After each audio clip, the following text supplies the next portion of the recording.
Hello everyone, my name is Alicia, and for this semester's project I chose to focus my topic on environmental health. So in here it just gives a brief introduction. So my name is Alicia, and I am a junior at Metro State University of Denver. And like I said, I chose to further my education on air quality as well as air pollution. I do think that the timing was perfect because of the wildfires that were going on back in September and August. Now, although the fires do have a large effect on air quality, our world has been suffering for a long period of time, even before the wildfires. So for this project, you guys will learn about all the negative contributors that affect our air. And then for my pictures that I added, it's just the line. You can see the pollution in downtown Denver, which I think that is where our biggest pollution, where Colorado does receive most of the pollution, just because you have I-25 right there. So a lot of cars do pass by there. And the second picture is picture of the Arctic, and you can see all the glaciers that have melted. See all of this here, melting ice. So it does have a big effect on the whole world, not just Colorado. I do apologize here. My screen does not want to move up. Okay, and as you can see, I added some topics, some subtopics here. So the first one I will go into is environmental health. I do think I am gonna switch the how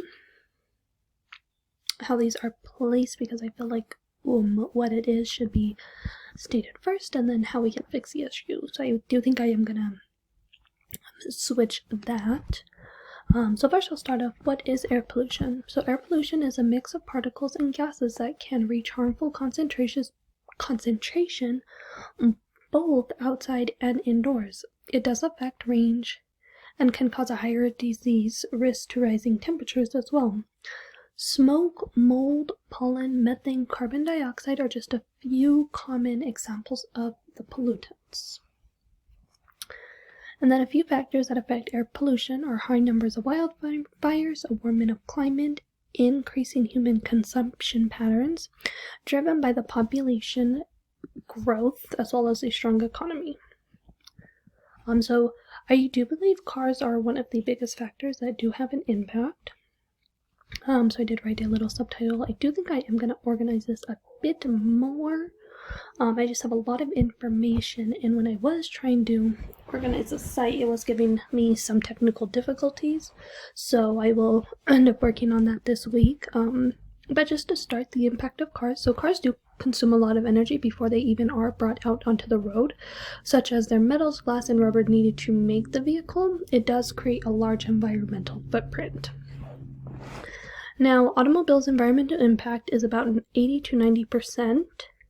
Due to its fuel consumption and air pollution. The emissions and greenhouse gases that the climate are what scientists say are driving to global warming, which are causing those glacier melts in the Arctic.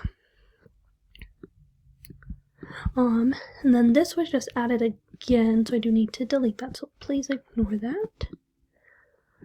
And let's go ahead. Do apologize. Okay, so how we can fix the issue, and we can fix the current issue that is going on with air pollution by teaching the younger generation, because they are our future. By teaching the youth about air pollution and sustainable education, we provide them with meaningful education that will help them even after they graduate. Not only will this help the students, but it will also help the community by showing them what can be done and what ideas they can bring in order to create a better environment. Now, not only is the youth education important, but we can also take small steps to improve, and these aren't a lot, but just a few little examples here, such as using reusable containers.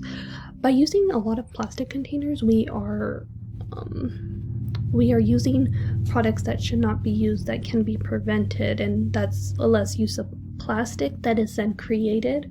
By using more plastic, we are creating a larger ecological footprint, as well as papers. A lot of 2020 is being brought to technology, especially with COVID. Everything is moving to online or at home. So by using less paper, we are able to use less trees, which also helps because obviously trees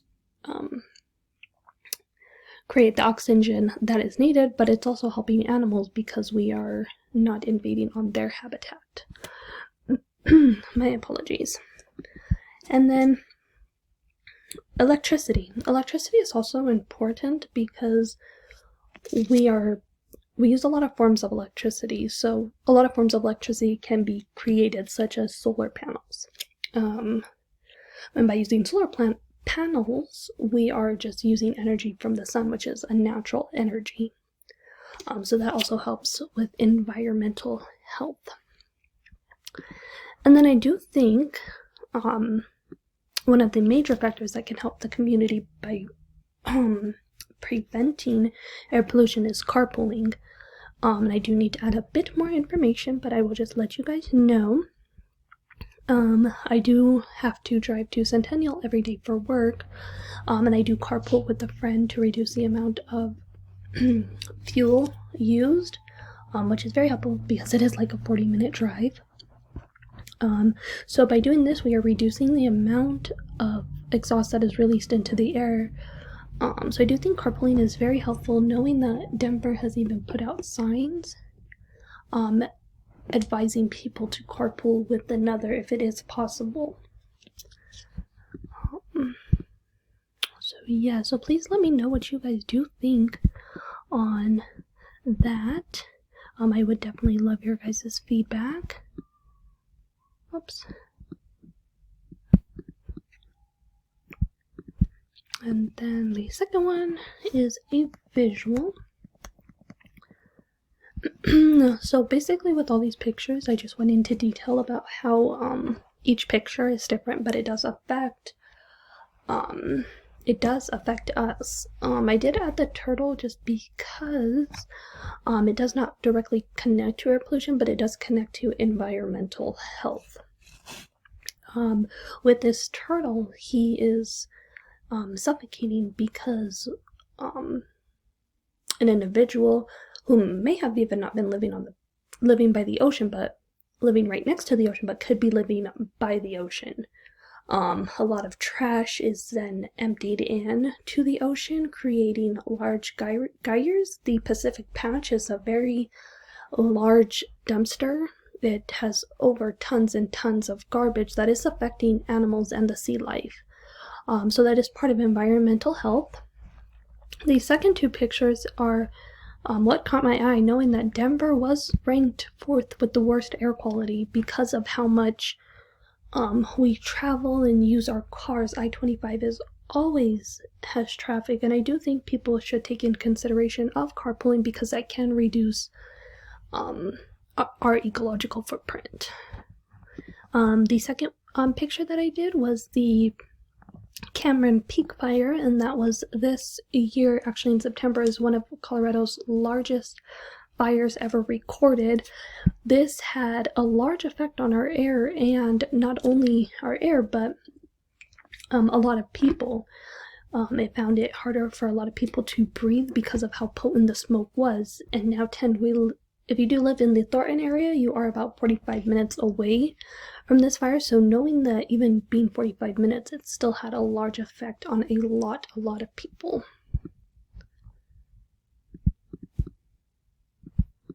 And then lastly, I just added all my citations. I am going to go over that and put in an APA. I just wanted to list it so I did not lose the information. So yeah, please let me know what you guys think. I would love to hear your guys' feedback on how I can improve this project before I do have to turn it in. I'm not that good on computers, so it makes it a little bit hard, but thank you guys so much for watching and listening.